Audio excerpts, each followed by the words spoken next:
محمد وعلى آله وصحبه ومن تبعهم بإحسان إلى يوم القيامة. يا أيها الذين آمنوا اتقوا الله حق تقاته ولا تموتن إلا وأنتم مسلمون. يا أيها الناس اتقوا ربكم الذي خلقكم من نفس واحدة وخلق منها زوجها وبث منهما رجالا كثيرا ونساء واتقوا الله الذي تساءلون به والأرحام إن الله كان عليكم رقيبا.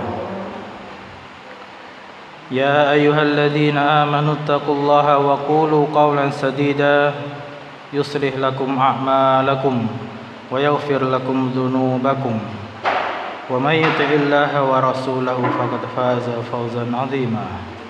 أما بعد فإن أحسن الكلام كلام الله تعالى وخير الهدى هدى النبي صلى الله عليه وآله وسلم وشر الأمور محدثاتها وكل محدثة بدعة وكل بدعة ضلالة وكل ضلالة في النار. Jamaah kaum muslimin rahimani wa rahimakumullah. Alhamdulillah kita dipertemukan Allah Subhanahu wa taala di salah satu dari majlis ilmu yang kita mengharapkan kepada Allah Subhanahu wa taala akan keberkahan yang ada di dalamnya. Dan saya di sini alhamdulillah baru pertama kali ya. Dan saya di sini juga lastu bi'alama minkum. Karena di sini banyak asatidzah yang lainnya yang mungkin lebih berilmu daripada saya. Dan di sini saya sekedar mengisi kekosongan dikarenakan Ustadzuna Al-Fadil Abu Utsman hafizallahu taala memiliki udzur untuk mengisi kajian rutin beliau.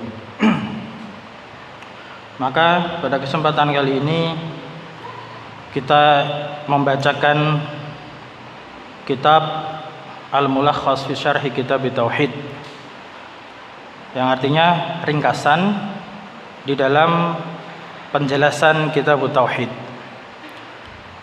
Yang mana kitab Al-Mulakhas ini disusun oleh Fadilatul Syekh Dr. Saleh bin Fauzan bin Abdullah Al-Fauzan hafizallahu taala.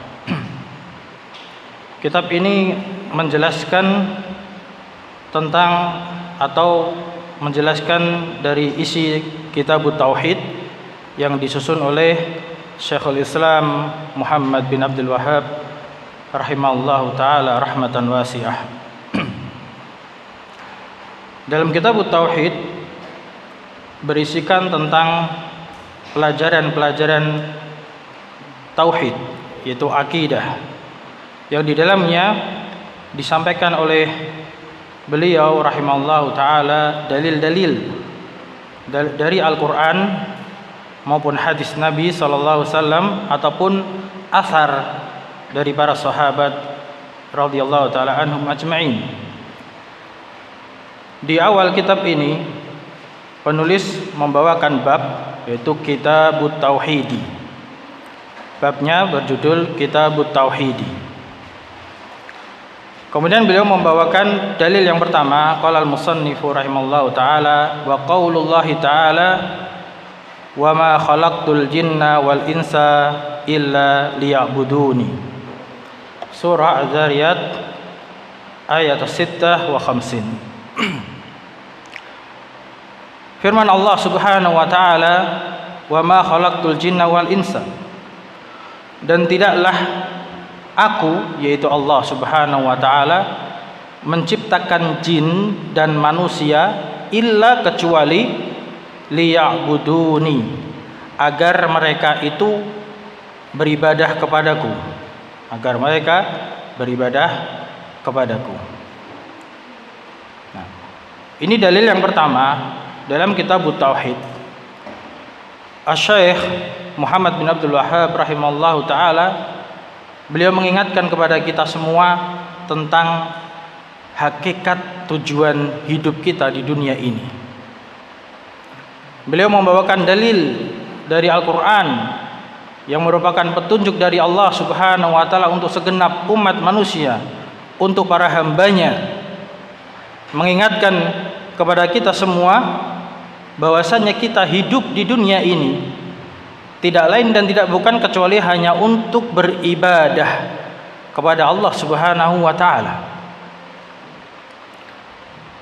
Jadi ketika kita menyadari, ibaratnya kita bangkit dari kematian seperti bangun dari tidur, maka hendaknya kita menyadari bahwasanya Allah Subhanahu wa Ta'ala menghidupkan kita dari kematian. Tujuannya adalah untuk beribadah kepada Allah Subhanahu wa Ta'ala. Dan ini merupakan hikmah daripada penciptaan jin dan manusia. Maka kemudian al-muallif Asy-Syaikh Shalih Al-Fauzan hafizallahu taala menjelaskan tentang dalil ini di dalam kitab Al-Mulakhas ini. Beliau mengatakan maudhu'u hadzal kitabi bayanu tauhidi alladzi aujabahu Allahu ala ibadihi.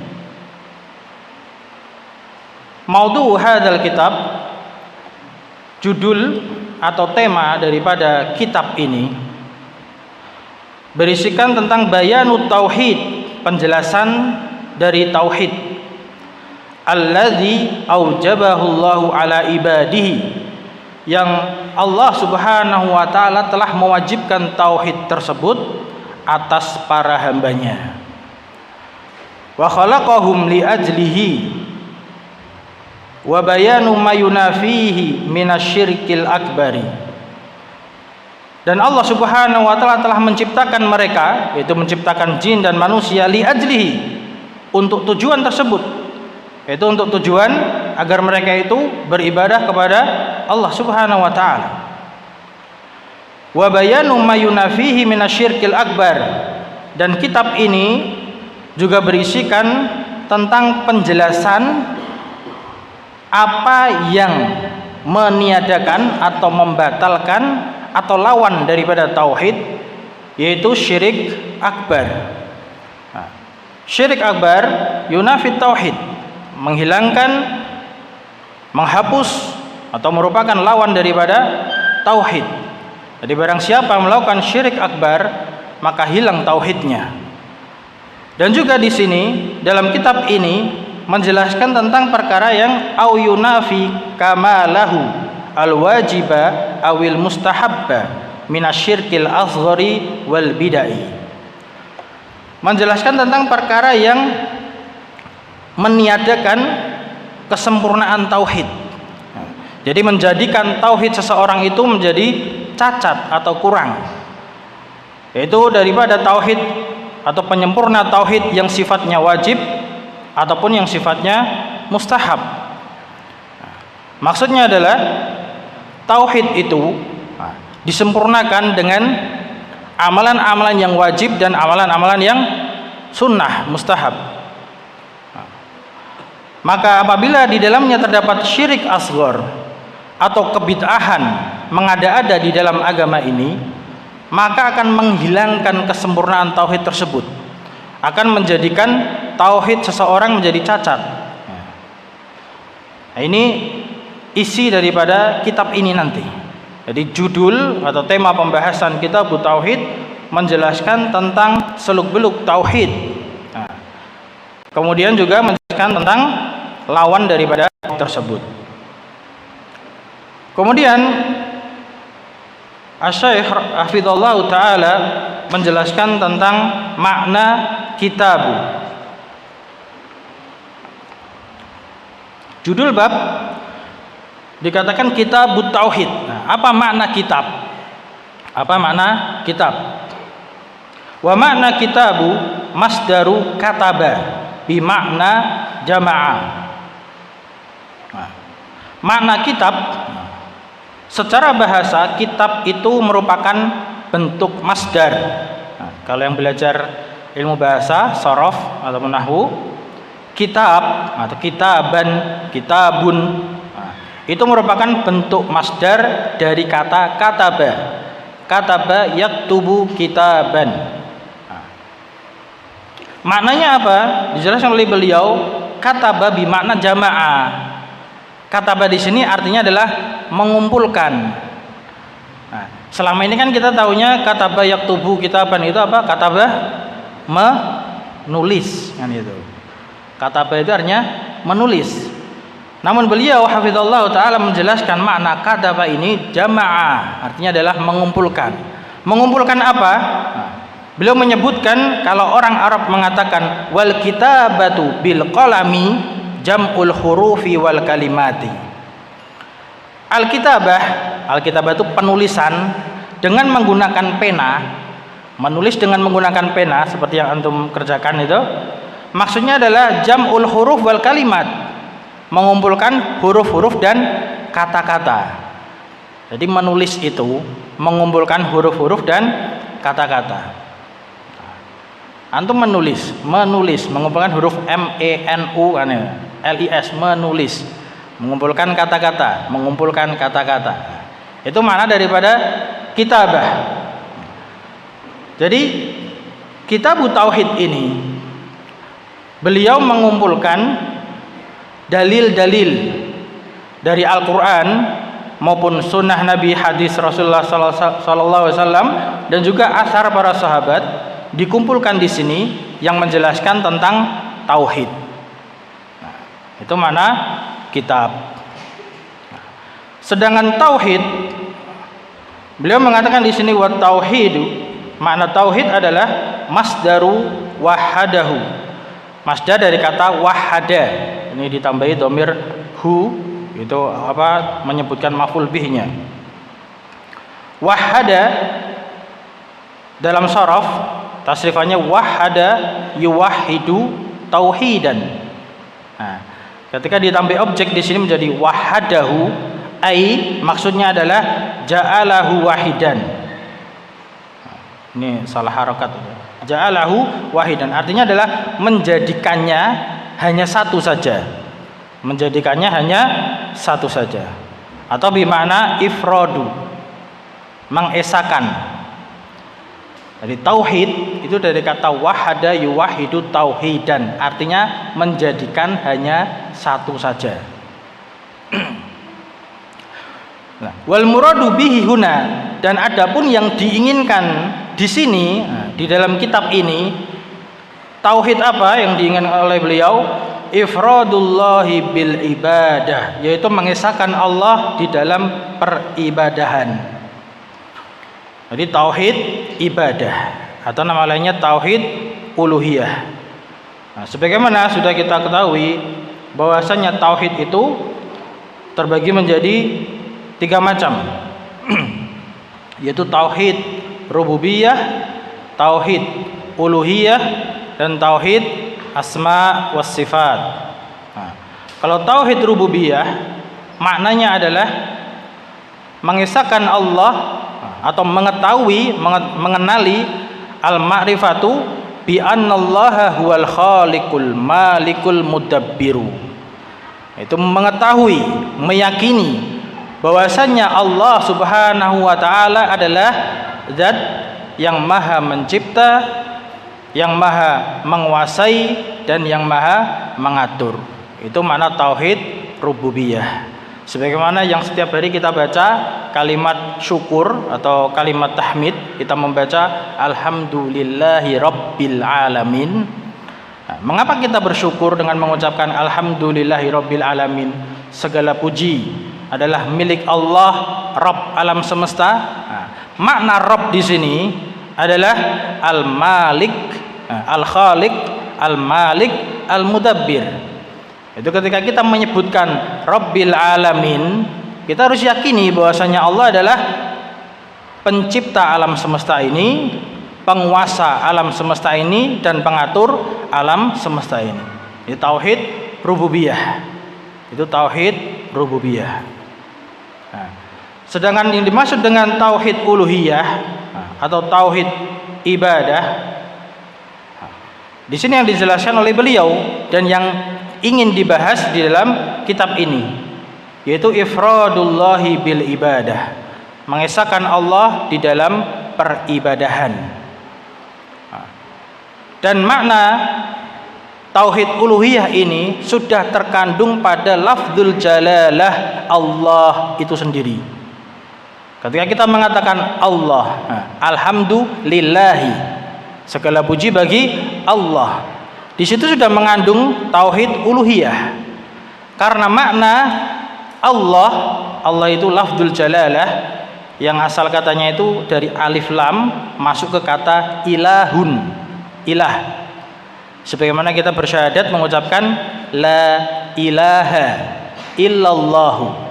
Makna ilah itu maknanya adalah ma'bud, ma'budun. Jadi kalau dalam bahasa Indonesia orang mengatakan ilah sama rob itu sama, yaitu apa? Tuhan, bilangnya gitu. Ketika orang mengatakan alhamdulillahirabbil alamin, segala puji bagi Allah Tuhan alam semesta. Ketika orang mengatakan la ilaha illallah, menerjemahkannya tidak ada Tuhan kecuali Allah. Ini ada kekurang pasan di situ. Karena dalam bahasa Arab itu memiliki makna beda antara kata Rob dengan ilah. Makna Rob tadi sudah kita sebutkan, sedangkan ilah maknanya adalah ma'budun, yang disembah. Jadi ketika kita mengucapkan kalimat syahadat la ilaha illallah, maknanya la ma'buda bihaqqin illallah. Tidak ada yang disembah atau tidak ada sesembahan yang benar kecuali hanya Allah Subhanahu wa taala. Dan itu adalah makna tauhid uluhiyah. Mungkin juga perlu kita sampaikan di sini tentang penerjemahan. Nah, ini perkara penting bagi kita semua. Mungkin bisa kita jelaskan lagi kepada saudara kita, teman-teman kita yang belum paham. Ketika menerjemahkan kalimat la ilaha illallah, ketika diterjemahkan dengan kalimat tidak ada Tuhan selain Allah, ini terdapat dua kesalahan yang sangat fatal. Terdapat dua kesalahan yang sangat fatal. Nah, perhatikan. Kesalahan yang pertama, ketika kita mengatakan tidak ada Tuhan selain Allah. Tuhan di sini silahkan, karena hanya bahasa Indonesia, bisa diartikan sesembahan dan itu lebih bagus. Jadi tidak ada sesembahan kecuali Allah. Cuma sekedar itu, tidak ada Tuhan selain Allah. Itu kesalahan yang pertama, menyelisihi kenyataan. Menyelisihi kenyataan. Kenapa? Bukankah kenyataannya ada Tuhan-Tuhan yang disembah selain Allah? Nyatanya ada kan Tuhan-Tuhan yang disembah selain Allah, kenyataannya ada. Itu nggak bisa kita pungkiri. Emang kenyataannya ada. Ada yang menyembah nabi, ada yang menyembah berhala, ada yang menyembah malaikat, matahari, bulan, dewa-dewa. Itu semua adalah sesembahan-sesembahan mereka, sesembahan-sesembahan orang kafir, musyrik. Jadi ketika kita mengatakan tidak ada Tuhan selain Allah, cuman gitu aja, itu kurang pas. Kesalahan yang pertama tadi, kita menyelisih kenyataan. Nah, kesalahan yang kedua, ketika kita mengatakan tidak ada Tuhan selain Allah, itu ibarat orang mengatakan tidak ada orang kecuali Ahmad. Tidak ada orang kecuali Ahmad. Artinya apa? Orang-orang itu semuanya Ahmad. Ahmad. Sedangkan ketika kita mengatakan tidak ada Tuhan selain Allah, berarti kita menyatakan Tuhan-Tuhan selain Allah itu juga Allah semua. Allah dianggap sebagai Allah semua. Maka ini dua kesalahan yang sangat fatal yang harus kita perhatikan. Lalu bagaimana kita memaknai kalimat la ilaha illallah? Kita maknai sebagaimana orang Arab memahaminya. Orang Arab memahami kalimat la ilaha illallah itu, kata la itu la nafiyatul lil jins. Kalau kita belajar nahwu, itu membutuhkan isim dan khobar.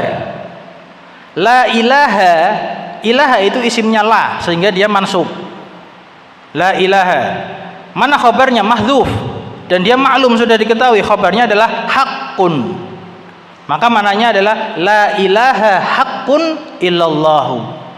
Tidak ada Tuhan yang benar kecuali hanya Allah Subhanahu wa taala.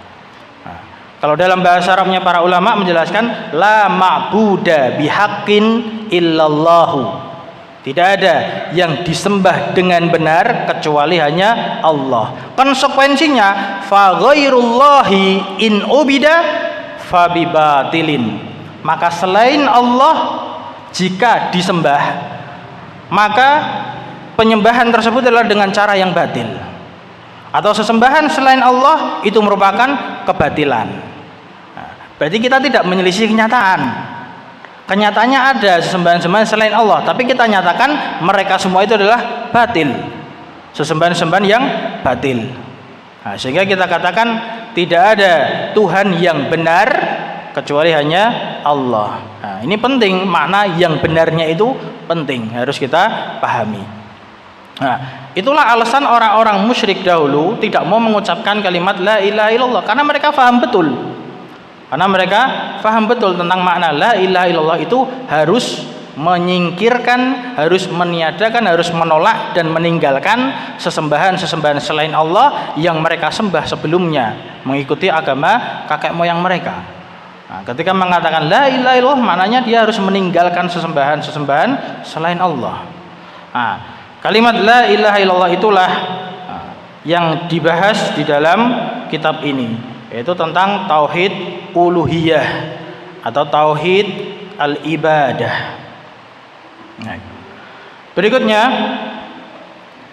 Asy-Syaikh Hafizallahu taala menjelaskan kata per kata dari ayat yang kita sebutkan tadi, dari surah Az-Zariyat ayat 56. Beliau menjelaskan kalimat wa khalaqtu dan kalimat khalaqtu, wa ma khalaqtul jinna wal insa. Kata khalaqtu,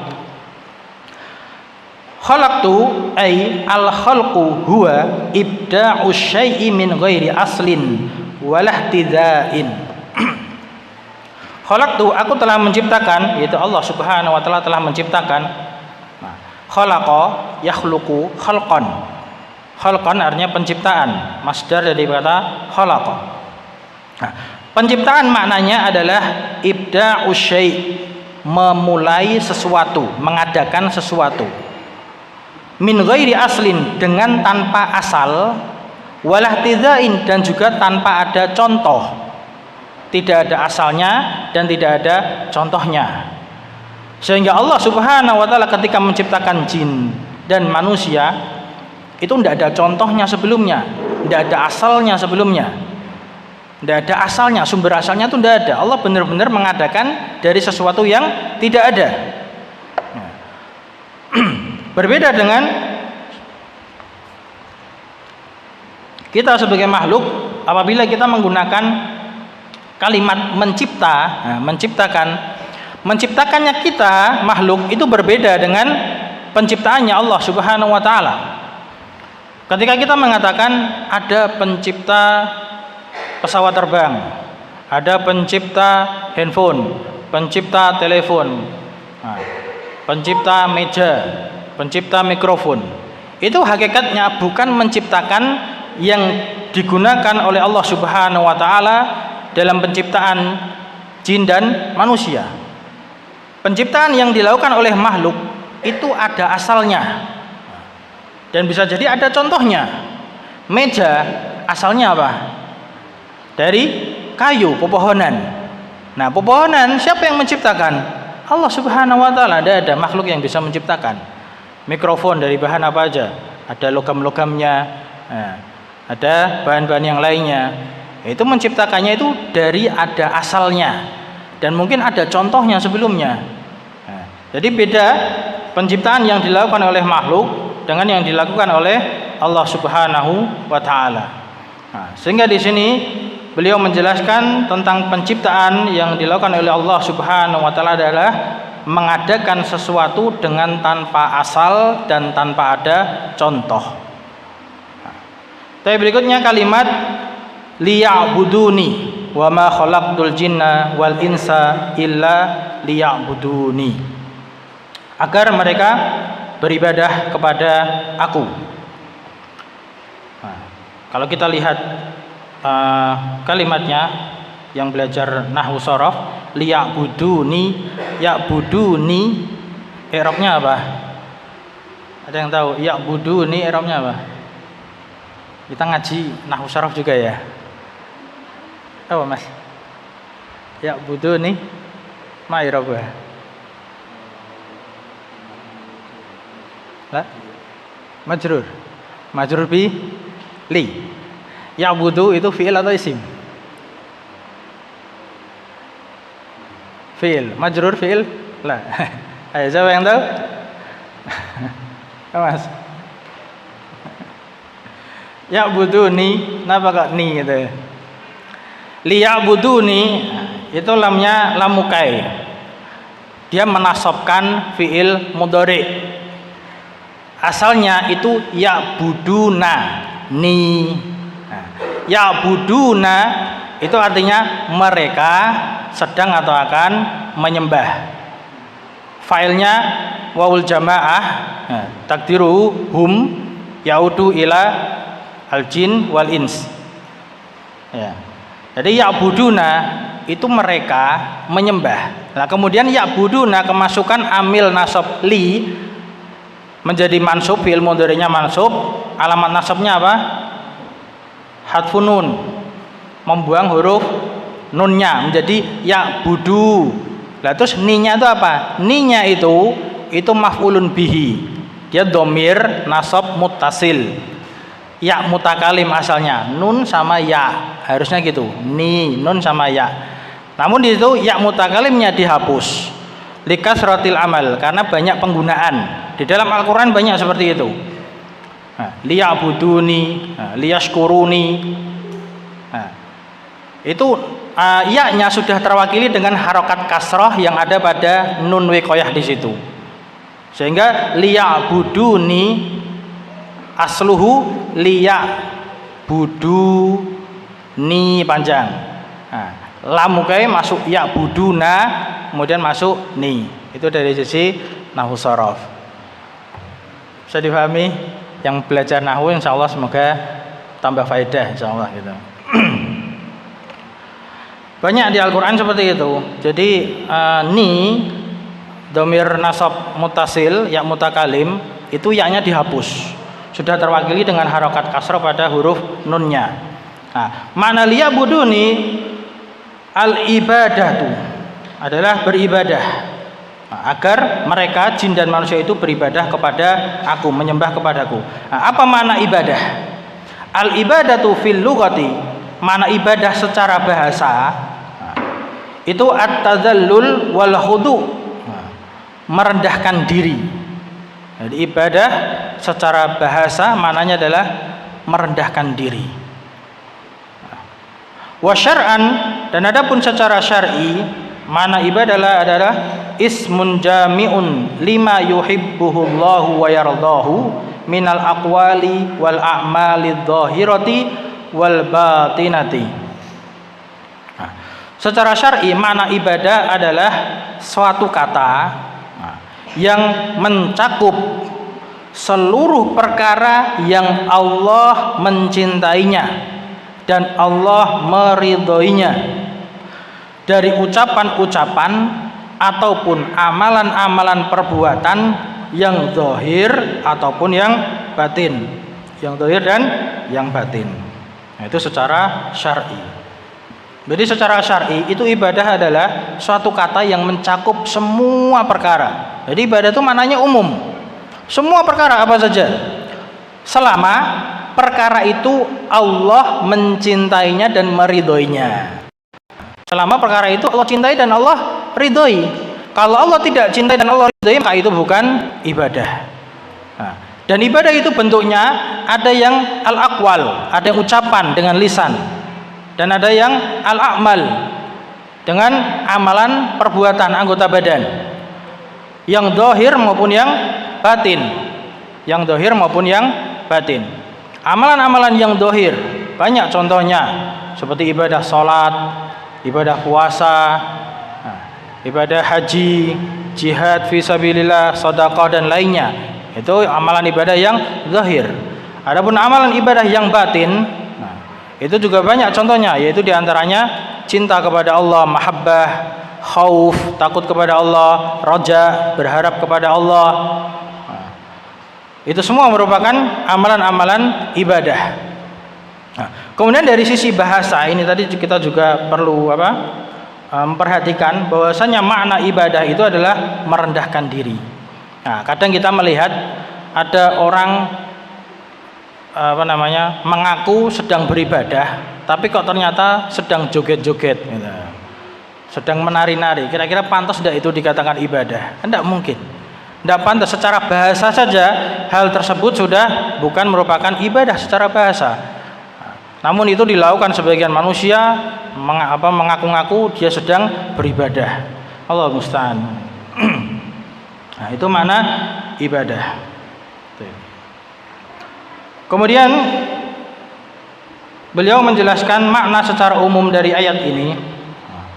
Wal ma'nal ijmaliyyu lil ayati, dan makna secara umum dari ayat ini, yaitu ayat yang ke-56 dari surah Ad-Dzariyat, annallaha ta'ala akhbara annahu ma khalaqal insa wal jinna illa li ibadatihi fahiya bayanun li hikmati fi khalqihim.